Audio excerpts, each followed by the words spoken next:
पुढची बातमी 11वीच्या ऑनलाईन प्रवेश प्रक्रियेबाबतची। या प्रक्रियेचा पुरता फज्जा उडालाय। सलग दुसऱ्या दिवशी संकेतस्थळ ठप्प आहे, त्यामुळे लाखो विद्यार्थी वेठीस धरले गेलेत। तांत्रिक क्षमतेचा अभाव असलेल्या कंपनीला कंत्राट दिल्याचा आरोप होतोय, त्यामुळे या प्रकरणाची चौकशी करण्याची मागणी जोर धरते। सर्व्हर डाऊनमुळे निर्माण झालेला गोंधळ लक्षात घेऊन शिक्षण विभागाने अखेर अर्ज भरण्यासाठी 25 मे पर्यंत मुदतवाढ दिली। मर्जीतील कंपनीला कंत्राट देण्यासाठी अटी आणि शर्तींमध्ये बदल केल्याची धक्कादायक माहिती समोर आली, त्यामुळे शिक्षण विभागाच्या कारभारावर प्रश्नचिन्ह उपस्थित होते।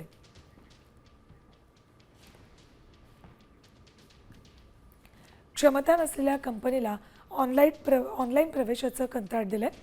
अटी आणि शर्तींमध्ये बदल केल्याचा आणि सुरक्षा प्रमाणपत्रांकडे दुर्लक्ष केल्याचा आरोप होतोय।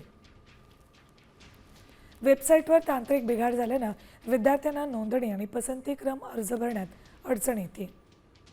शिक्षण विभागातील अधिकारी आणि कंत्राटदारांमधील कथित संगनमतामुळे विद्यार्थ्यांचं नुकसान होते। महाआयटीऐवजी खासगी कंपनीला प्राधान्य दिल्यानं प्रक्रियेचा फज्जा आणि वेळापत्रकात वारंवार बदल करावा लागतोय।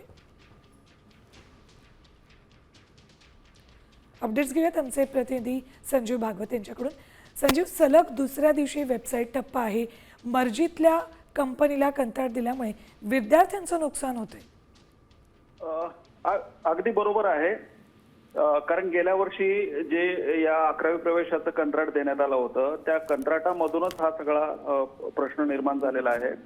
ज्या कंपनीकडे लाखो विद्यार्थी एकाच वेळी नोंदणीसाठी येतील त्यांचा लोड किंवा हे घेण्याची सक्षम कंपनी नाही हे शिक्षण विभागाला सुद्धा माहीत असताना सुद्धा त्यांना ते कंत्राट देण्यात आलं आणि यामध्ये उच्चस्तरीय अधिकारी आणि सगळी मंडळी आणि त्या कंत्राटदार यांचं संगनमत दिसून येते।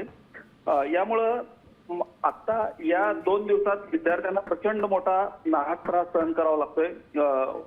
पालकांना दिवसभर त्यांचा अर्ज अपलोड होत नाही। हे 2 दिवसापासून सगळं सुरू असतानाच आता आपण जे पाहतोय की मुळातच ही प्रक्रिया सर्वोच्च न्यायालयाच्या प्रक्रियेनुसार करणं अपेक्षित होतं, परंतु जे बदल केले गेलेले आहेत ते बदल न्यायालयाच्या आदेशाला डावलून केले गेलेले आहेत। अगदी बरोबर, त्यामुळेच हे सगळ्या विद्यार्थ्यांना मोठा फटका बसतोय। धन्यवाद संजीव या संपूर्ण माहितीसाठी।